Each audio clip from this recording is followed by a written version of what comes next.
നമസ്കാരം. വചനസമീക്ഷയിലേക്ക് സ്വാഗതം. ഇന്നത്തെ ചിന്തയ്ക്ക് വേണ്ടി ഞാൻ എടുത്തിരിക്കുന്ന വേദഭാഗം സഭാപ്രസംഗി 6:10.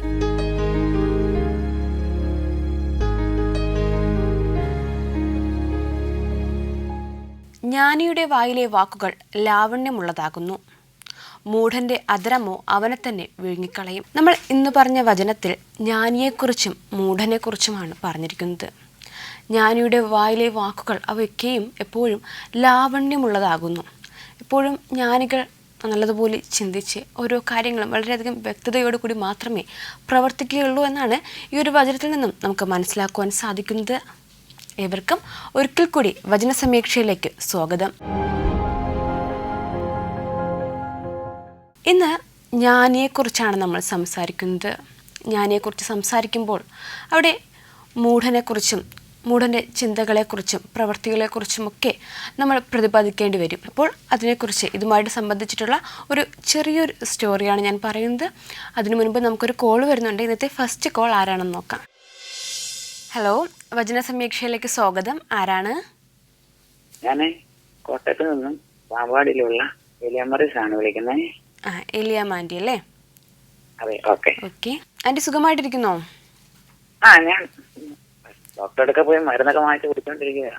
ഓക്കെ ആൻറ്റി, അപ്പോൾ നമുക്ക് ക്വസ്റ്റ്യനിലേക്ക് പോകാമല്ലോ. ഇന്നത്തെ ഫസ്റ്റ് ക്വസ്റ്റ്യൻ: ഇസ്രായേലിനെ എണ്ണുന്നതിൽ യോവാബ് എന്തു ചോദ്യമാണ് ദാവീദിനോട് ചോദിച്ചത്? ഇസ്രായേലിനെ എണ്ണുന്നതിൽ യോവാബ് എന്തു ചോദ്യമാണ് ദാവീദിനോട് ചോദിച്ചത്?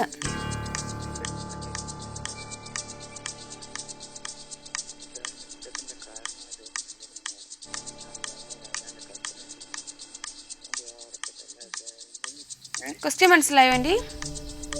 മനസ്സിലായി. പക്ഷേ എന്ത് ചോദ്യമായിരുന്നു യോവാബ് ചോദിച്ചത്? ഇസ്രായേലിന്റെ മേൽ ഇസ്രായേലിന്റെ കുറ്റത്തിന്റെ കാരണമായി പറഞ്ഞോളൂ. അത് തന്നെയാണ് ഇസ്രായേലിന്റെ കുറ്റത്തിന്റെ കാരണമായി തീരുന്നു എന്തിനെ എന്ന് യോവാബ് പറഞ്ഞു. അതാണ് ആൻസർ. അതായത് ഇസ്രായേലിന്റെ മേൽ എന്തിന് കുറ്റം വരുത്തി വെക്കുന്നു. അപ്പോൾ അതാണ് കേട്ടോ ആൻസർ. ഓക്കെ ആൻറ്റി, ഇന്നൊരു പാട്ട് പാടുന്നുണ്ടോ? ഞാൻ പാട്ട് പാടാം.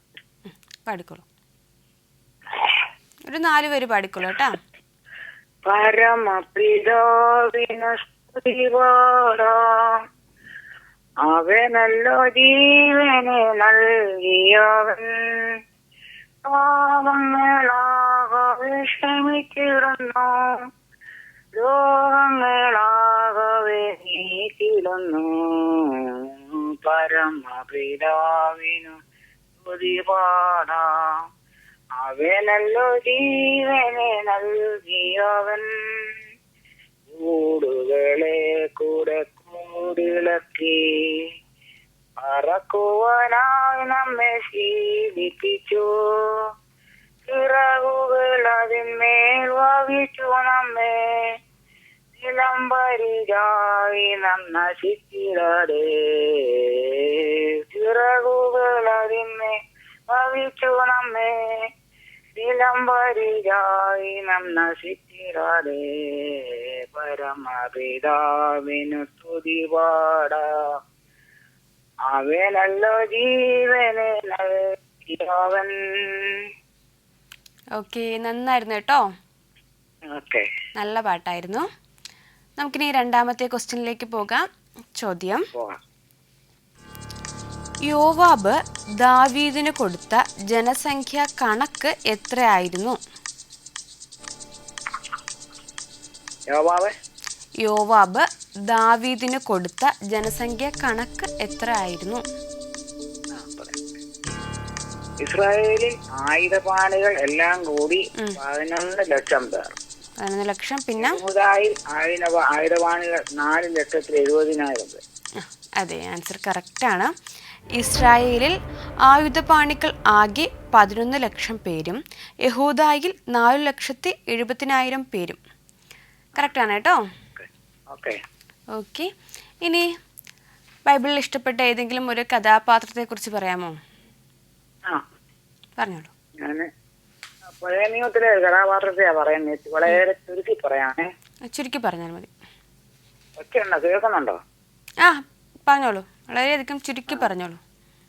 ചുരുക്കി പറയാം. ഞാൻ ഇഫ്താഖിനെ കുറിച്ചാണ് പറയാൻ പോകുന്നത്. ഇഫ്താഖ് ഗിലിയാദിന്റെ പുത്രനായ ഇഫ്താഖ് പരാക്രമശാലി ആയിരുന്നെങ്കിലും വേശ്യാപുത്രനായിരുന്നു. അതുകൊണ്ട് ഗിലിയാദിന്റെ ഭാര്യയുടെ മക്കൾ വളർന്നപ്പോൾ ഇഫ്താഖിനെ വീട്ടിൽ അവകാശമില്ല എന്നും പറഞ്ഞ് പുറത്ത് വിട്ടു. ഒരു മറ്റൊരു ദേശത്ത് പോയി പാർത്തു.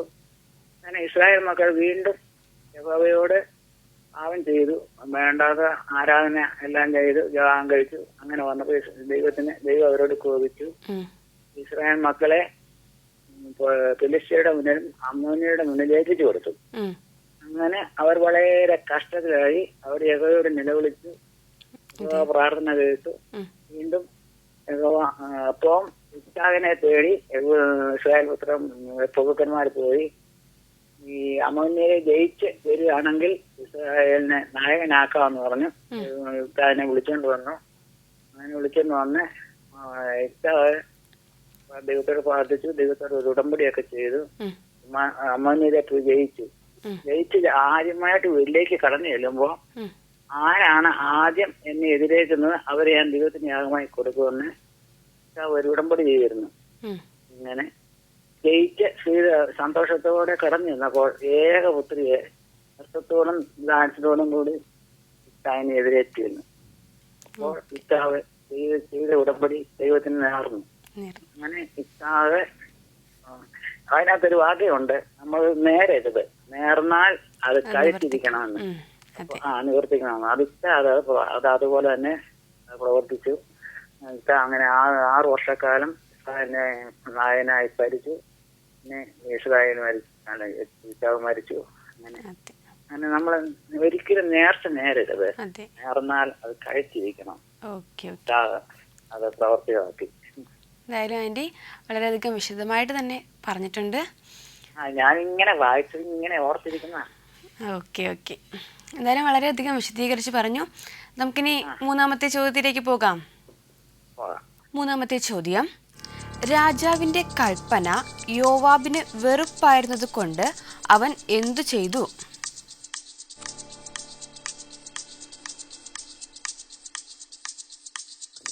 രാജാവിന്റെ കൽപ്പന ലേവിയെയും ബെന്യാമീനെയും അവരുടെ കൂട്ടത്തിൽ എണ്ണിയില്ല. അതെ, അത് തന്നെയാണ് ആൻസർ. കണക്കെടുത്തപ്പോൾ 2 ഗോത്രങ്ങളെ കൂട്ടത്തിൽ എണ്ണിയില്ല. ഓക്കെ, കറക്കാനായിട്ടോ.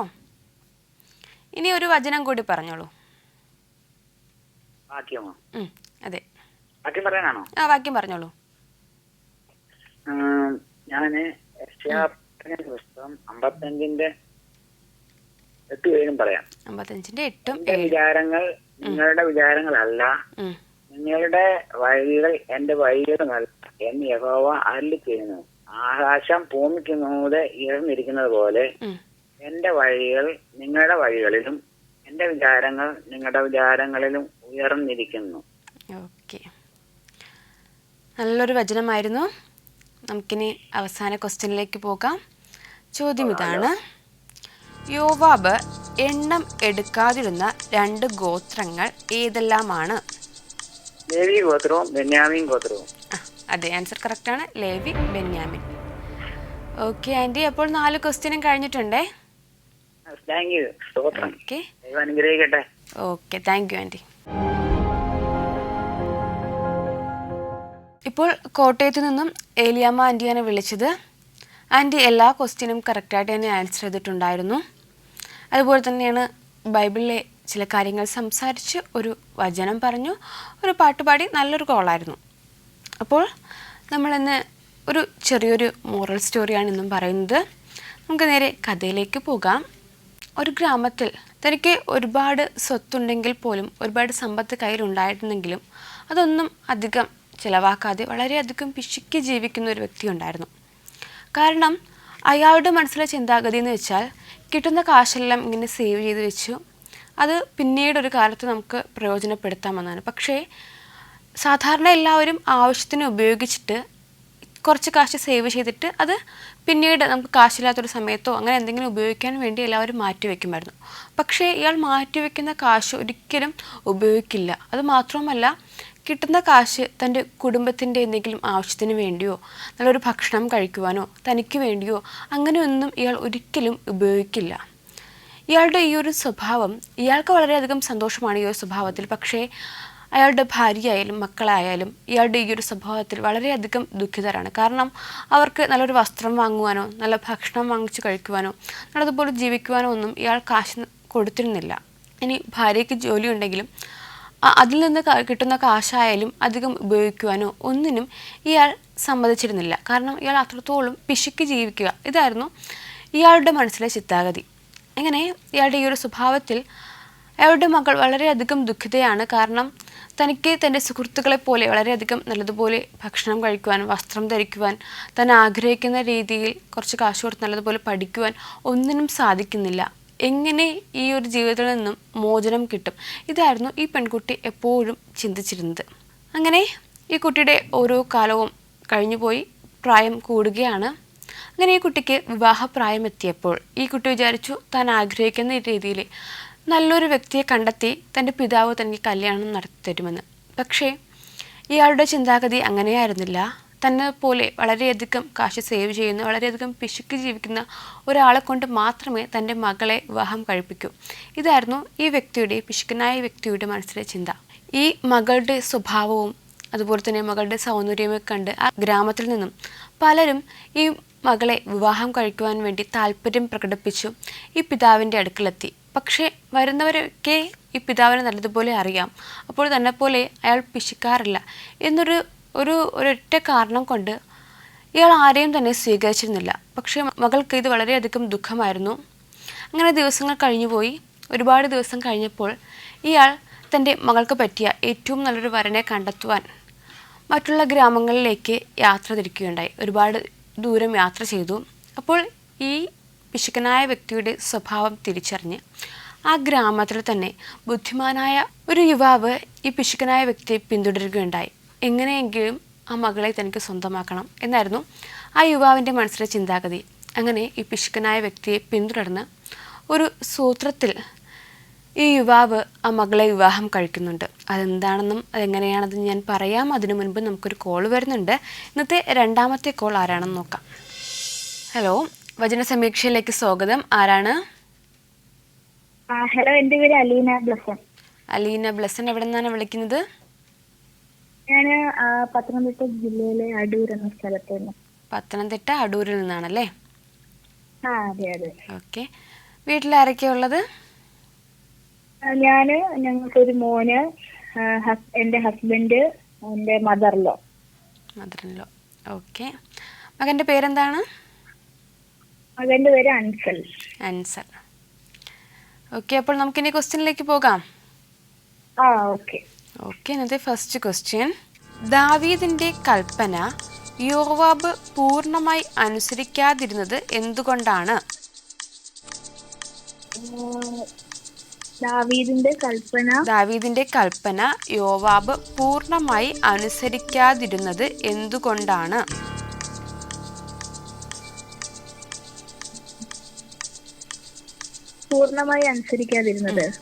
എന്തുകൊണ്ടാണ് പൂർണ്ണമായി അനുസരിക്കാതിരുന്നത്? കാരണം എന്താ? കാരണം ദാവീദിനെ, ഇസ്രായേലിനെ എണ്ണുവാൻ ദാവീദിന് തോന്നിച്ചത്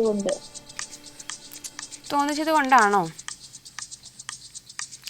ദാവീദിന്റെ കൽപ്പന യോവാബ് പൂർണ്ണമായും അനുസരിക്കാതിരുന്നതിന്റെ കാരണമാണ്. യോവാബിന് ആ കൽപ്പന ഇഷ്ടമായിരുന്നോ അതോ ഇഷ്ടമില്ലായിരുന്നോ? ഇഷ്ടമല്ലാത്തത് കൊണ്ട്. അപ്പോൾ അതാണ് ആൻസർ. രാജാവിന്റെ കൽപ്പന യോവാബിന് വെറുപ്പായിരുന്നത് കൊണ്ട്. ഓക്കെ, കറക്റ്റ് ആണ് കേട്ടോ. ഓക്കെ, ഇന്നൊരു പാട്ട് പാടുന്നുണ്ടോ? ഇന്ന് ഒരു പാട്ടിന്റെ 4 വരി പാടിക്കോളൂ.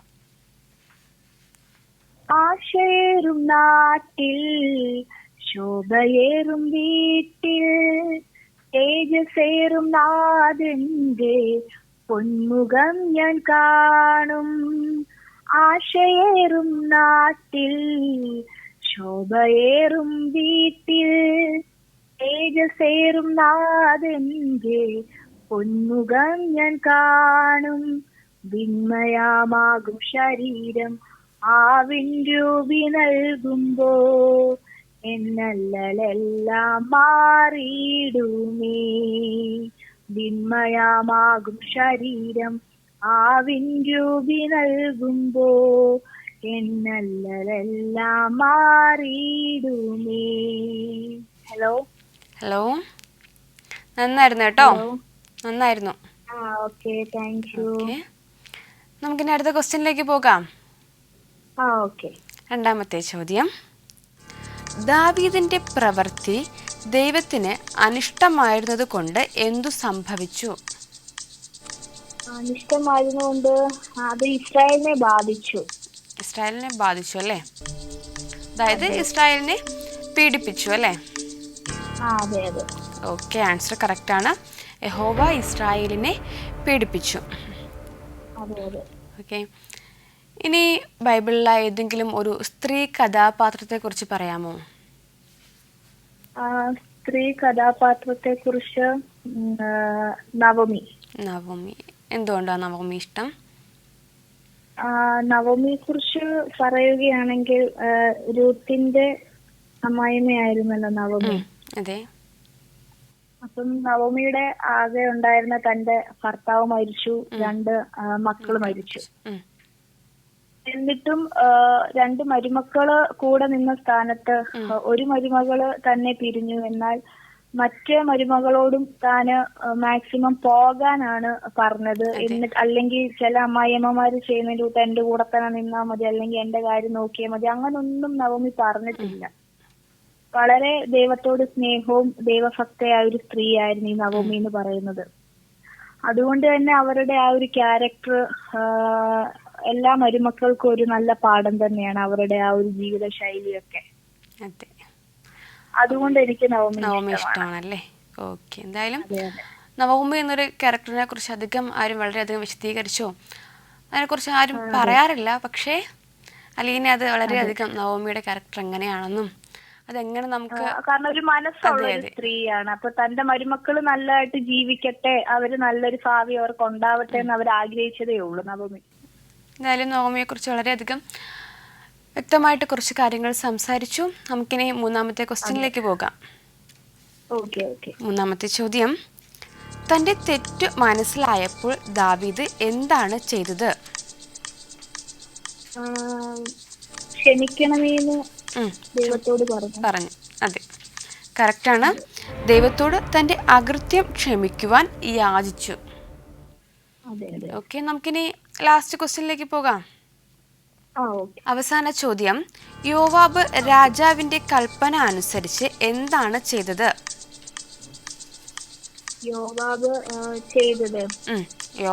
യോവാബ് പുറപ്പെട്ട് എല്ലാ ഇസ്രായേലും കൂടി സഞ്ചരിച്ച് എവിടേക്ക് മടങ്ങിയെത്തി? യെരൂശലേമിലേക്ക് മടങ്ങിയെത്തി. അതെ, ആൻസർ കറക്റ്റാണ്. അവർ ഇസ്രായേലിലെല്ലാം സഞ്ചരിച്ച് കണക്കെടുത്ത് യെരൂശലേമിൽ മടങ്ങിയെത്തി. കറക്റ്റാണ് കേട്ടോ. ഓക്കെ, അപ്പോൾ 4 ക്വസ്റ്റ്യൻ കഴിഞ്ഞിട്ടുണ്ടേ. എന്തായാലും ഒത്തിരി സന്തോഷം. ഇനിയും വിളിക്കണം കേട്ടോ. Okay, thank U. ഇപ്പോൾ അടൂരിൽ നിന്നും അലീനയാണ് വിളിച്ചത്. അലീന എല്ലാ ക്വസ്റ്റ്യനും കറക്റ്റായിട്ട് തന്നെ ആൻസർ ചെയ്തിട്ടുണ്ടായിരുന്നു. പിന്നെ ബൈബിളിലെ ചില കാര്യങ്ങൾ സംസാരിച്ചു, ഒരു പാട്ട് പാടി. നല്ലൊരു കോളായിരുന്നു. അപ്പോൾ നമ്മൾ പറഞ്ഞു വന്നത് വളരെയധികം പിശുക്കി ജീവിക്കുന്ന പിശുക്കനായൊരു വ്യക്തിയെക്കുറിച്ചും അതുപോലെ തന്നെയാണ് അയാളുടെ മകളെ വിവാഹം കഴിക്കുവാൻ ആഗ്രഹിച്ച് അയാളുടെ പിന്നാലെ കൂടിയിരിക്കുന്ന ആ യുവാവിനെ കുറിച്ചുമാണ്. അങ്ങനെ തൻ്റെ ഗ്രാമത്തിൽ തന്നെയുള്ള വ്യക്തിയാണ് ആ പിശുക്കനായ വ്യക്തിയെന്ന് ഈ യുവാവിനറിയാം. അതുകൊണ്ട് തന്നെ തൻ്റെ ബുദ്ധി ഉപയോഗിച്ച് മാത്രമേ അയാളെ എങ്ങനെയെങ്കിലും കയ്യിലാക്കി അയാളുടെ മകളെ തനിക്ക് സ്വന്തമാക്കുവാൻ സാധിക്കൂ എന്ന് യുവാവിന് മനസ്സിലായി. അങ്ങനെ പിശുക്കനായ വ്യക്തി ഒരുപാട് ദൂരം യാത്ര ചെയ്തു. ഞാൻ ആദ്യമേ പറഞ്ഞതുപോലെ തന്നെ അയാൾ വളരെയധികം പിശുക്കിയാണ് ജീവിച്ചിരുന്നത്. ഒരുപാട് ദൂരം യാത്ര ചെയ്തതിന് ശേഷം ഇയാൾക്ക് വളരെയധികം ദാഹിച്ചപ്പോൾ ഇയാളൊരു തടാകത്തിൻ്റെ കരയിലെത്തി. അതിനുശേഷം ആ തടാകത്തിൽ നിന്നും കുറച്ച് വെള്ളം കൈക്കുമ്പിളിൽ കോരിയെടുത്തതിന് ശേഷം തൻ്റെ കയ്യിലുണ്ടായിരുന്ന ഒരു കൽക്കണ്ടിൻ്റെ ഒരു ചെറിയൊരു ഭാഗം ആ വെള്ളത്തിലിട്ടിട്ട് ആ വെള്ളം മാത്രം കുടിക്കുകയാണ് ചെയ്തത്. അപ്പോൾ ഈ യുവാവ് ഇത് കാണുന്നുണ്ടായിരുന്നു. അപ്പോൾ കുറച്ച് സമയം അത് കഴിഞ്ഞിട്ട് ആ പിശുക്കനായ വ്യക്തി കുറച്ച് സമയം ആ തടാകത്തിൻ്റെ കരയിൽ തന്നെ ഇരിക്കുകയായിരുന്നു. അപ്പോൾ ഈ യുവാവ് വന്നിട്ട് ഇതേപോലെ തന്നെയാണ് തൻ്റെ കയ്യിലുണ്ടായിരുന്ന കൽക്കണ്ട് ചെറിയൊരു നൂലിൽ കെട്ടി അതിൻ്റെ നിഴലിൽ മാത്രം ആ തടാകത്തിലെ വെള്ളത്തിലേക്ക് കാണിച്ചതിന് ശേഷം ആ വെള്ളം കോരി കുടിച്ചു. അതിനുശേഷം ആ തടാകത്തിൻ്റെ കീഴിലിരുന്നു. അപ്പോൾ ഈ യുവാവിനെ കണ്ടപ്പോൾ ആ പിശുക്കനായ വ്യക്തിക്ക് മനസ്സിലായി, ഇയാൾ എന്നെക്കാളും കാശ് സേവ് ചെയ്യും, ഇയാളുടെ ഈ സ്വഭാവം കണ്ടില്ലേ, കാശ് സേവ് ചെയ്യുമെന്ന് ഇയാൾക്ക് കരുതി. അങ്ങനെ ഇവർ രണ്ടുപേരും സംസാരിക്കുകയുണ്ടായി. സംസാരിച്ചപ്പോൾ ഈ യുവാവ് തൻ്റെ ജീവിത സാഹചര്യവും തന്നെ വളരെയധികം പിശുക്കിയാണ് ജീവിക്കുന്നതെന്നും തനിക്ക് ഒരുപാട് സമ്പത്തുണ്ടെങ്കിൽ പോലും അതിൽ നിന്ന് ചെറിയൊരു ഭാഗം മാത്രമേ കുടുംബത്തിലായാലും ബാക്കിയുള്ള കാര്യങ്ങൾക്ക് നീക്കി വയ്ക്കുകയുള്ളൂ, ഇങ്ങനെയുള്ള കാര്യങ്ങൾ ഒത്തിരി പറഞ്ഞു ഈ വ്യക്തിയെ വിശ്വസിപ്പിച്ചു. ഇതെല്ലാം കേട്ടപ്പോൾ ഈ പിശുക്കനായ വ്യക്തി കരുതി ഇത് സത്യമാണ്, യാഥാർത്ഥ്യമാണ്. അതുമാത്രമല്ല തൻ്റെ ഗ്രാമത്തിലുള്ളൊരു യുവാവാണെന്നും കൂടി അറിഞ്ഞതോടെ ഇയാൾക്ക് വളരെയധികം സന്തോഷമായി. പിന്നെ തിരികെ വീട്ടിലേക്ക് പോയതിനു ശേഷം തൻ്റെ മകളോട് സംസാരിച്ചു. ഈ യുവാവും അവിടെ വീട്ടിലെത്തിയതിന് ശേഷം മകളോട് സംസാരിച്ചപ്പോൾ യഥാർത്ഥത്തിൽ തൻ്റെ ജീവിത സാഹചര്യം എങ്ങനെയാണെന്നും താൻ എങ്ങനെയാണ് ജീവിക്കുന്നതെന്നും അങ്ങനെയുള്ള എല്ലാ കാര്യവും പറഞ്ഞു. ആ സത്യം പറഞ്ഞപ്പോൾ തൻ്റെ മകൾക്കും ഒരുപാട് സന്തോഷമായി. അങ്ങനെ ആ പിശുക്കനായ വ്യക്തിയെ ഈ യുവാവ് തൻ്റെ ബുദ്ധി കൊണ്ട് കബളിപ്പിച്ചിട്ട് ആ മകളെ സ്വന്തമാക്കി. തുടർന്നുള്ള കാലം ആ മകൾ ആഗ്രഹിച്ചതുപോലെ തന്നെയാണ്. തൻ്റെ ഭവനത്തിലായിരുന്നപ്പോൾ താൻ ആഗ്രഹിച്ച രീതിയിലുള്ള ഭക്ഷണമോ വസ്ത്രമോ ഒന്നും തനിക്ക് ലഭിച്ചിരുന്നില്ല. പിന്നീട് അതെല്ലാം സ്വന്തമാക്കി നല്ലതുപോലെ ജീവിക്കുവാൻ സാധിച്ചു. അപ്പോൾ ഇവിടെ ആ യുവാവ് ആ ബുദ്ധി ഉപയോഗിച്ച് പ്രവർത്തിച്ചത് കൊണ്ടാണ് വളരെയധികം അത്യാഗ്രഹവും അതുപോലെ തന്നെയാണ് പിശുക്കുമൊക്കെ ഉണ്ടായിരുന്ന ഒരു വ്യക്തിയെ കബളിപ്പിച്ചെന്ന് പറയാൻ പറ്റില്ല, തൻ്റെ ബുദ്ധി ഉപയോഗിച്ച് ആ പെൺകുട്ടിയെ സ്വന്തമാക്കുവാൻ സാധിച്ചത്. അപ്പോൾ നമ്മൾ ഇവിടെയും ബുദ്ധി ഉപയോഗിച്ചാൽ ഏത് കാര്യവും നമുക്ക് നിഷ്പ്രയാസം അതിനെ മറികടന്ന് നമ്മൾ എന്താണോ മനസ്സിൽ ആഗ്രഹിക്കുന്നത് അത് സ്വന്തമാക്കുവാൻ സാധിക്കും. അപ്പോൾ നമ്മൾ ആദ്യമേ വചനത്തിൽ പറഞ്ഞതുപോലെ തന്നെയാണ്, ഒരു ബുദ്ധിയുള്ള ഒരാൾ, ജ്ഞാനിയായിട്ടുള്ള ഒരാൾ, അയാളുടെ ലാവണ്യത്തിലുള്ള സംസാരവും അത് അയാളുടെ ജീവിതത്തിൽ ഏറ്റവും പ്രയോജനകരമായി തീരും. ഇനി നമ്മുടെ ജീവിതത്തിലേക്ക് നമ്മൾ നോക്കിയാലും നമ്മുടെ ഏതൊരു സാഹചര്യം വന്നാലും വളരെയധികം ജ്ഞാനത്തോടും ബുദ്ധിയോടും അതൊക്കെ ലാവണ്യത്തോടു കൂടി സംസാരിച്ചാൽ എല്ലാ പ്രശ്നങ്ങളും നമുക്ക് മറികടക്കുവാൻ സാധിക്കും. നമ്മുടെ ജീവിതത്തിൽ നമ്മുടെ ജോലി സ്ഥലത്തായാലും പഠനത്തിലായാലും മറ്റുള്ള ഒരുപാട് സ്ഥലങ്ങളിൽ നമുക്ക് വളരെയധികം ജ്ഞാനത്തോട് സംസാരിക്കേണ്ട സാഹചര്യങ്ങൾ വരും. അവിടെയൊക്കെ നമ്മൾ ജ്ഞാനത്തോടു കൂടി പെരുമാറിയില്ലെങ്കിൽ ചിലപ്പോൾ നമ്മളവിടെ നിന്ദിക്കപ്പെട്ടേക്കാം, ചിലപ്പോൾ നമുക്കവിടെ ആഗ്രഹിക്കുന്നത് നേടാൻ സാധിക്കുകയില്ല. അപ്പോൾ എപ്പോഴും ബുദ്ധിയോടും ജ്ഞാനത്തോടും കൂടി പ്രവർത്തിച്ചാൽ നിങ്ങളുടെ ജീവിതത്തിൽ അതെപ്പോഴും അനുഗ്രഹകരമായി തന്നെ തീരും. ഏതായാലും വചനസമീക്ഷയുടെ ഈ ഒരു അധ്യായം ഇവിടെ പൂർണ്ണമാവുകയാണ്. മറ്റൊരു അധ്യായമായി നമുക്ക് വീണ്ടും കാണാം. നന്ദി, നമസ്കാരം.